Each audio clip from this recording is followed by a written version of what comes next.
going to start with Q&A. Who wants to go first? And we're going to popcorn this, so just kind of pass it on, pick it up. Lee, and then we'll catch you. Hey, John. So as a parent, we worry about screen time, we worry about comments, we worry about, Lynn's got a video with, I think, 15,000 likes, which scared me. Oh, 15,000 views. 600 something likes. So it's just I worry about that as a parent. So how do you handle the comments? How do you handle that sort of stuff? And it's not all, I guess, not all roses. So there had to be some pushback somewhere along the way for you in this career. So how do you handle it? Yeah, the kid stuff's interesting. I think developing the mindset, because we're the first generation for people to teach the next how to use social media. As if we all know how to use it ourselves, right? But I think it comes down to developing the mindset. What have you learned on social media over the years, all the trial and error of first probably reading every comment, just like myself, every comment, oh my God, this person said I have a bandana on, what am I stuck in the 80s? And like, oh man, oh no. But then at the same time, over the years, you know that comments are noise. But if you can change the mindset of the kid and teach them that this is a tool, it's going to be around, it's not going anywhere, but that it's a tool rather than a place to try to live in. Some people try to live through social media. I think that's the switch we need to take. So a lot of people be there scrolling like, man, that person's doing this, I wish I could do this, or this person's commenting like they actually mean it, or like I actually feel confidence is going to outweigh any comment on anything. Real life, on social media, if you're confident, you know what you're doing, you understand yourself and what you're doing, and there's no comment that's going to take you there.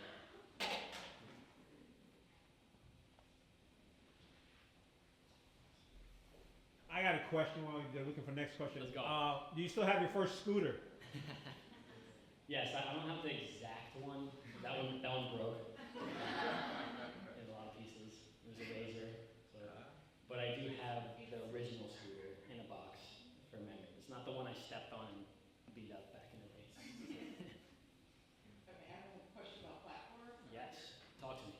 So I am planning to sit on the toilet probably at some point. That's like enough time for 2 videos. Or one, depending on, go ahead. There's so many platforms to post on. For somebody that is just getting started without an audience. Did you start already? Do what? Did you start already? I mean, I have with my friends on Facebook. Okay. I mean, I started some little things that I experiment with, but now I have a business. What stopped you? Did you slow down for a reason? Well, yeah, because Why? it's just my friends. Why? I just wanted to. Screw your friends. Why did you slow down? Well, probably content ideas. Like, I was talking about selling furniture on, people who. Did you have fun selling furniture? Well, no, I was making fun of people who want, like, top price for their new Do you have fun making fun of people with it? So, why stop if you're having fun? Well, that's okay, good point. But like, if I were to, to reach an audience that, I don't know, wants to, leverage AI in their small business, like I want to kind of grab small business folks. What platform should a small business kind of start on? Like, to focus? All of them. All of them? Okay. Yeah, I mean, sorry to be like straight, but it is true because every platform has a different audience. And if you're one way, you're not going to change, I mean, you shouldn't change what you post based on the platform. Okay. You should be 100% you on every platform and see which one loves the 100% you and cater to them. Don't think the number or the views or whatever. Figure out the audience and what community are you building the best on that platform, and if you're doing 100% on all platforms, do 110 on that one that hits, but all of them. And it's hard because it's like, oh, I'll do all of them. It's almost like you're gambling, but at the same time, no one knows. Like, I didn't know YouTube I was on Instagram for years, like, oh, Instagram, and then I would think that I could get my 100K Instagram followers at the point and just get them to go on YouTube. That didn't work. I was completely wrong. So every platform has its own unique audience, and you won't know what that audience is until you try it. So why skip a platform? Yeah.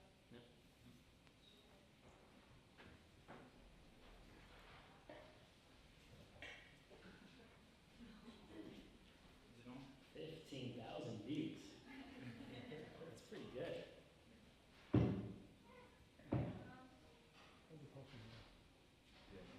Italy? Yeah. Okay. So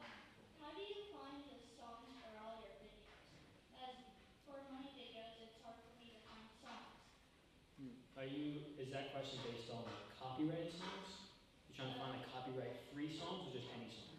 Like any song, like I think the way I look for music is I just put the music that I like to listen to. And as I'm listening to music, sometimes I imagine videos while I'm listening to music. Maybe I'm just so into YouTube, but I just imagine a video that can fit to the beat or fit to the song. But if you're looking for one that's not like a copyright free, there are some platforms such as, I think there's one MusicBed, where you can sign up for like a $10 thing and have unlimited music and there's stuff like that. But then you also have some free stuff on YouTube. But a lot of the platforms now allow you to use popular songs that are copyright and you just share revenue depending on what stage you are on YouTube. I think you have to hit 1,000, right, before you get that revenue. How many subscribers do you have? 200. 200? Wow. That's the hardest. 100's the hardest. 1,000 is easier than 100, so you're getting there. That's awesome. But yeah, there's a lot of like copyright free stuff on platforms. Well, but okay. More questions? Yeah, if there's any, even if there's any businesses in here that are trying to figure out how to move on platforms, I would love to help.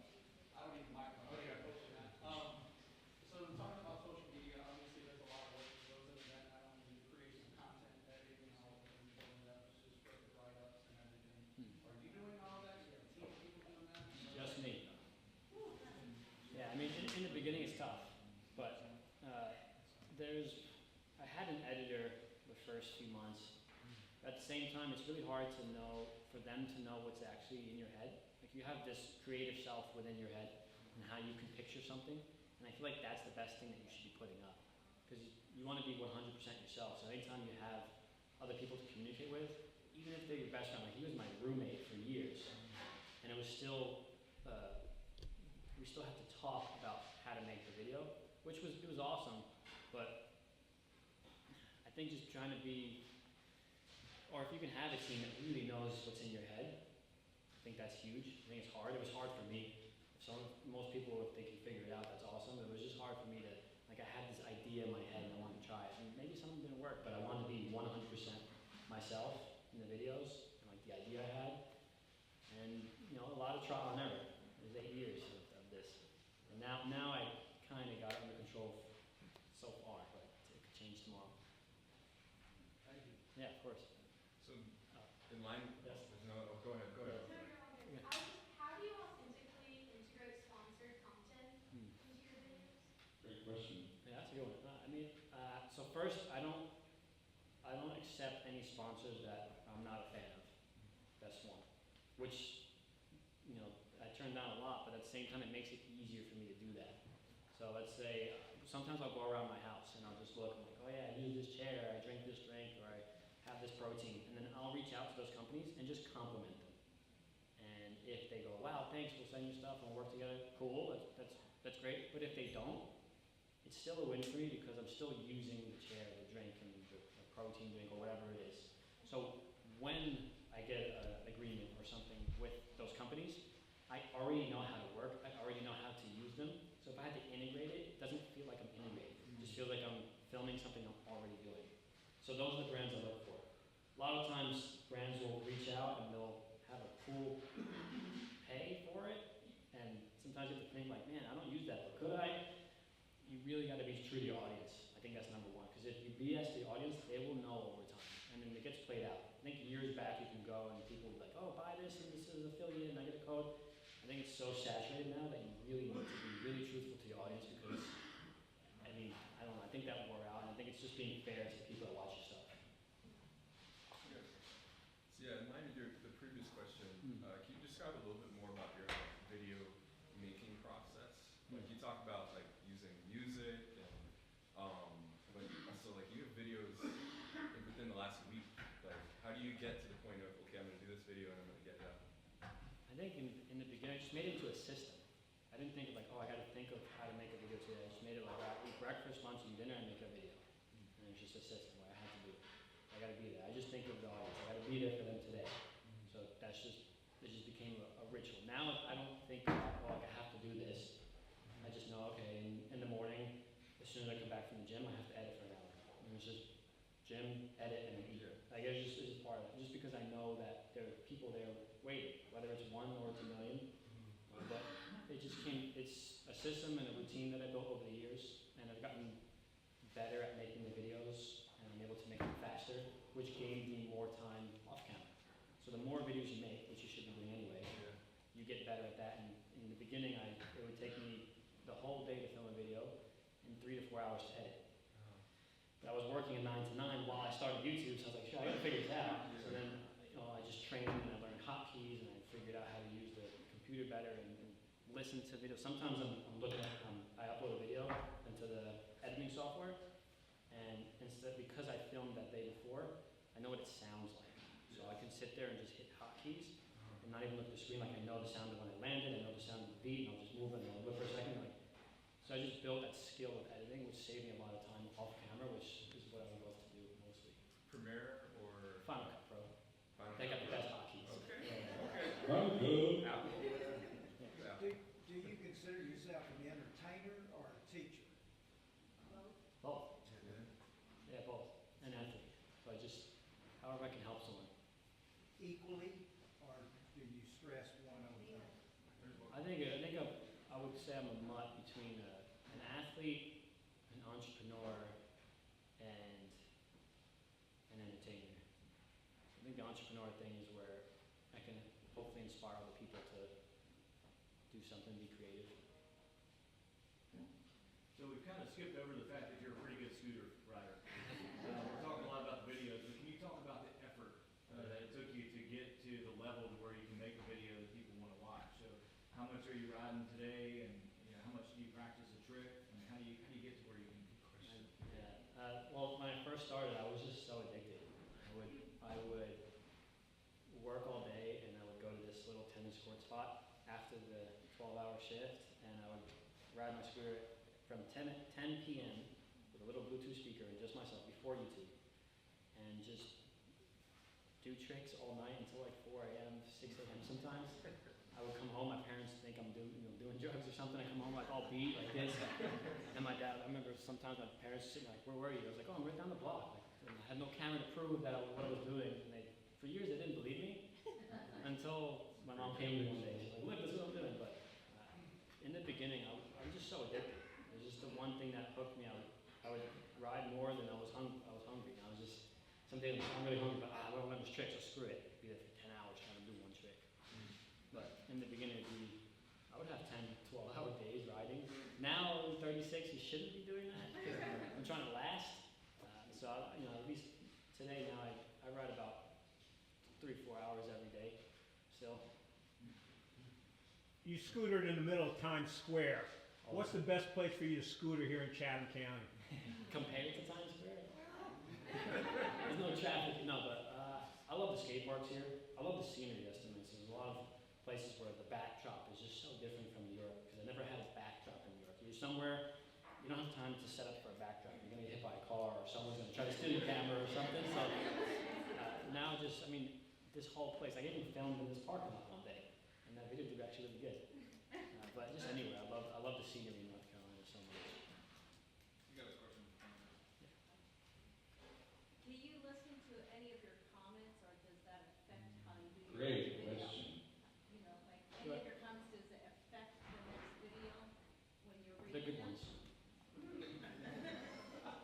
Yeah, I use it as fuel. There's bad ones, and for me, I've built a shield to the bad comments, because I know, like, how does someone else know you better than you, right? So someone's like, "You're dumb." It's like, "No, I actually tried my hardest to be smart today." Like, you know yourself more than anyone else. But if there's a good comment and they're just like, "Wow, this is good. Can you add this next time, or could you do this for me?" Like, man, there's been videos where I've seen one comment and I've dedicated an entire video to one comment. I do it all the time. I use that as fuel for content for sure.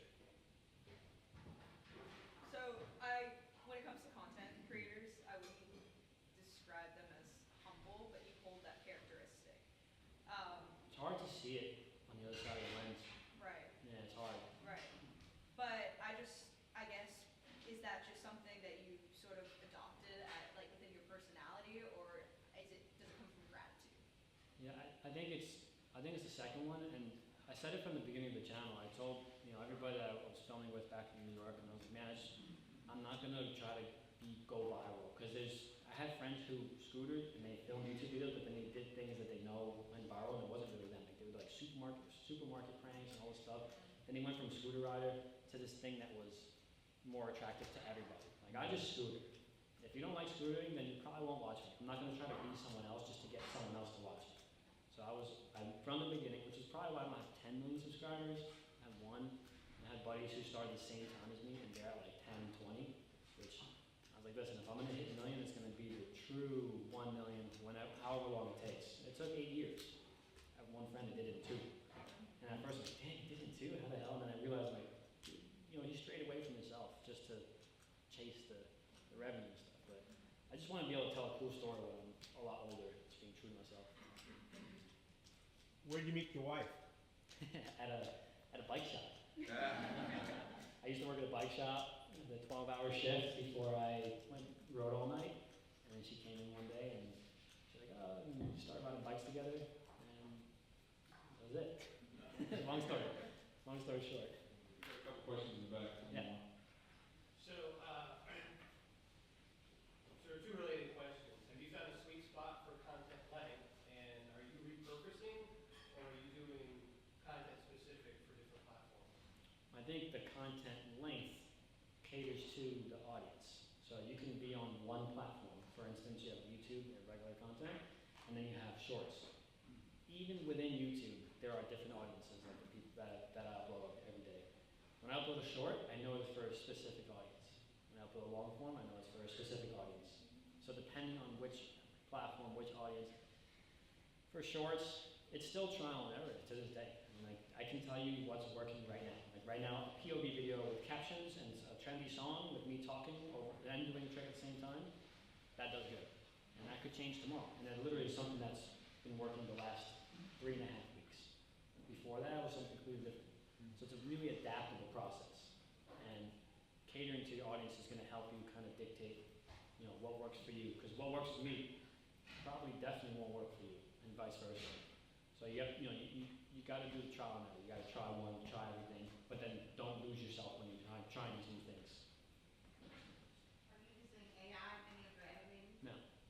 Yeah, I'm old school. Yeah. So some of us that are addicted to emerging technologies, do you see people using it that's really effective? Yes, definitely use it, because it definitely outperforms me, for sure. Like I just started using like the CapCut AI caption stuff, and I was doing captions by hand, but I was doing it by hand so good that it was only a little bit faster, but now it's really fast. So then I'm like, okay, I gotta use it. Definitely take advantage of it, otherwise you'll be left behind, I think for sure. Because if you can save time doing the work, the back end stuff, that's more time for you to think and be creative and plan the next thing. You have a question right here? Yeah. So I've watched a few of your videos, not all of them. Nice. How do you deal with injury? Have you been injured? And what do you see your longevity in this sport as, time-wise? And do you have a plan after that? Yeah, so every question in this room, I was so confident I can help everyone. That's the one I'm dealing with right now. That's the one that's very hard, just because I am the oldest pro scooter rider to this right now. Everybody else from my generation, they dropped off, got a regular job and a stable job. I'm still doing the risky stuff, the up and down, but the injury stuff is the one thing that is tough, just because I'm not invincible, or as invincible as I was. And I've had some injuries. I'm even recovering from one right now, a lower back injury thing. But at the same time, because I love scootering so much and love video so much, that the fuel from those people it's kind of transitioning into my recovery and my healing and my training to stay healthy, stay active. Like I'm doing whatever it takes to stay healthy and to turn this into a long game for them. If it wasn't for them, I wouldn't be like, oh, whatever. Like I'm hurting today. Like I'll just let it see if it heals. Like I just know like they're waiting for me, so I'm training every day for 2 hours nonstop. Would you do wheelchair videos? damn you with the wheelchair. Well, I just wanted to I had a couple thoughts, not questions, but I'm going to make a prediction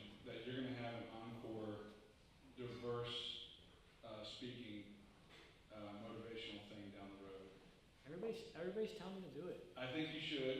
Number two, I think that This is my my first one. takeaway from your experience is authenticity. Hmm.